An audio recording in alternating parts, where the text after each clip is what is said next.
Hi hello welcomes to polka dots. ഇന്ന് മീഷോയുടെ orders pack ചെയ്യുന്നതിൻ്റെ ഒരു വീഡിയോ ആണ്. കുറച്ച് പേരൊക്കെ ചോദിച്ചിരുന്നത് എങ്ങനെയാണ് ചെയ്യുന്നതെന്ന്. നമ്മൾ മീഷോയിൽ സപ്ലയർ ഹബ്ബിൽ നമ്മുടെ അക്കൗണ്ട് തുടങ്ങുക എന്നുള്ളതാണ് ആദ്യത്തെ ക്രൈറ്റീരിയ എന്ന് പറയുന്നത്. അതിന് വേണ്ടിയിട്ട് നമുക്ക് GST ഫയൽ ചെയ്യണം. അപ്പോൾ GST ഫയൽ ചെയ്താൽ മാത്രമേ ആ GST നമ്പർ ഉപയോഗിച്ച് മാത്രമേ നമുക്ക് സപ്ലയർ ഹബ്ബിലേക്ക് പോകാൻ പറ്റുള്ളൂ. പക്ഷേ അങ്ങനെ GST എടുത്ത് നമ്മൾ എന്ത് ചെയ്യുക, സപ്ലയർ ഹബിലോട്ട് രജിസ്റ്റർ ചെയ്യുക. അത് കഴിഞ്ഞതിന് ശേഷം നമ്മൾ പ്രോഡക്റ്റ് പർച്ചേസ് ചെയ്യുക എന്നുള്ളതാണ് അടുത്ത സ്റ്റെപ്പ്. പ്രോഡക്റ്റ് പർച്ചേസ് ചെയ്യുമ്പോൾ നമ്മൾ കുറച്ച് കാര്യങ്ങൾ ശ്രദ്ധിക്കണം. മീഷോയിൽ ഓൾറെഡി ഉള്ള പ്രോഡക്റ്റ് ആണോ, അങ്ങനെ ആണെന്നുണ്ടെങ്കിൽ അതിൻ്റെ റേറ്റ് എത്രയാണ്, ആ റേറ്റിന് ₹1 എങ്കിലും നമുക്ക് കുറച്ച് കൊടുക്കാൻ പറ്റുമോ എന്നൊക്കെ ഉള്ളതെല്ലാം നമ്മൾ സെർച്ച് ചെയ്തിട്ട് വേണം നമ്മൾ പ്രോഡക്റ്റ് പർച്ചേസ് ചെയ്യാൻ.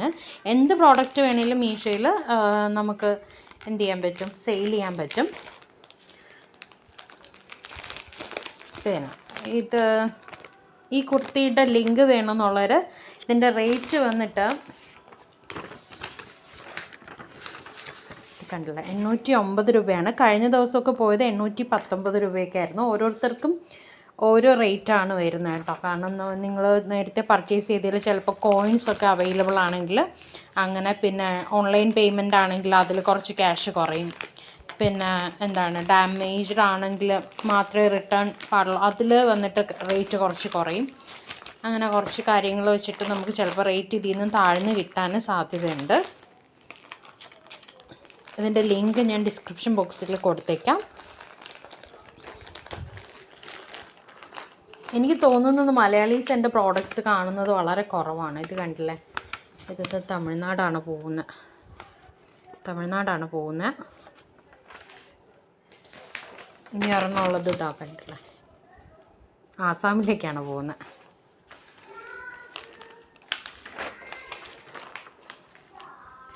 ഇത് പ്രോഡക്റ്റ് ഇതിൽ മീഷോയ്ക്കകത്ത് അപ്ലോഡ് ചെയ്ത് കഴിഞ്ഞാൽ പിന്നെ ഓട്ടോമാറ്റിക്കലി നമുക്ക് ഓർഡേഴ്സ് വന്നു തുടങ്ങും. അത് കഴിയുമ്പോഴത്തേക്ക് ഓർഡേഴ്സ് വന്നു തുടങ്ങി പിന്നെ വലിയ പ്രശ്നമില്ല. നമുക്ക് ഓർഡേഴ്സ് വന്നു തുടങ്ങുക എന്നുള്ളതാണ് മെയിൻ കാര്യം. അന്ന് തുടങ്ങിയാൽ ഇതുപോലത്തെ ലേബിൾ നമുക്ക് വരും, നമ്മുടെ അഡ്രസ്സ് കാര്യങ്ങൾ നിങ്ങൾ കാണുന്നുണ്ടല്ലോ. അപ്പോൾ അതുപോലെ അത് പ്രിൻ്റ് ഔട്ട് എടുക്കുക, ഇതുപോലെ പാക്ക് ചെയ്യുക, അയക്കുക എന്നുള്ളത് മാത്രമേ ഉള്ളൂ. പിന്നെ നമുക്ക് വരുന്നൊരു പ്രൊസീജിയർ എന്ന് പറയുന്നത്.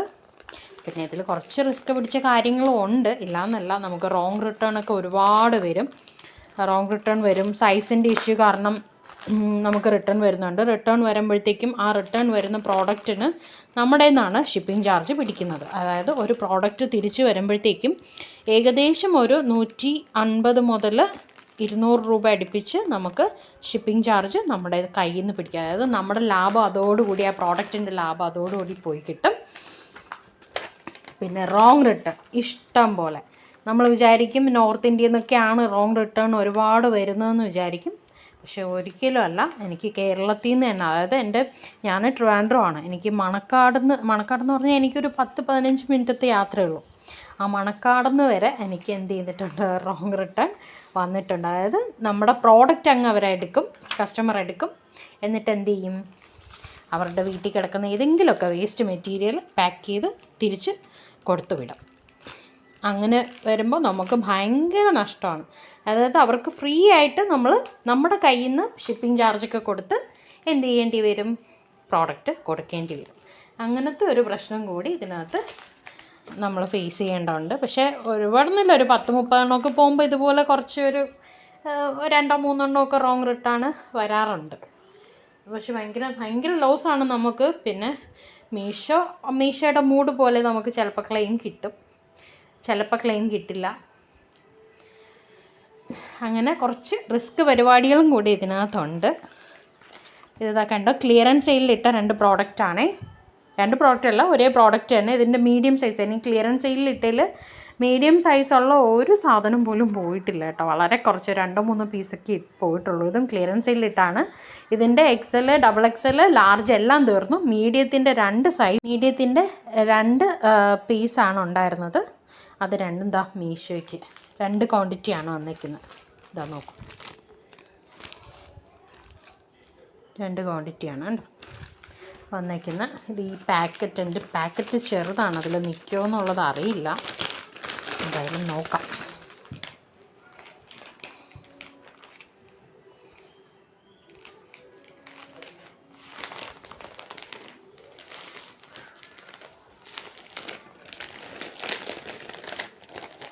നമുക്കിങ്ങനെ പാക്ക് ചെയ്യാം.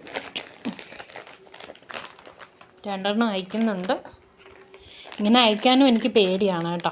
ചിലപ്പോൾ ഇത് നമുക്ക് പണി കിട്ടാൻ സാധ്യത ഉള്ളതാണ്. കയറുമോയെന്നറിയില്ല, നോക്കാം. അപ്പോൾ ഓക്കെ, താങ്ക് യു.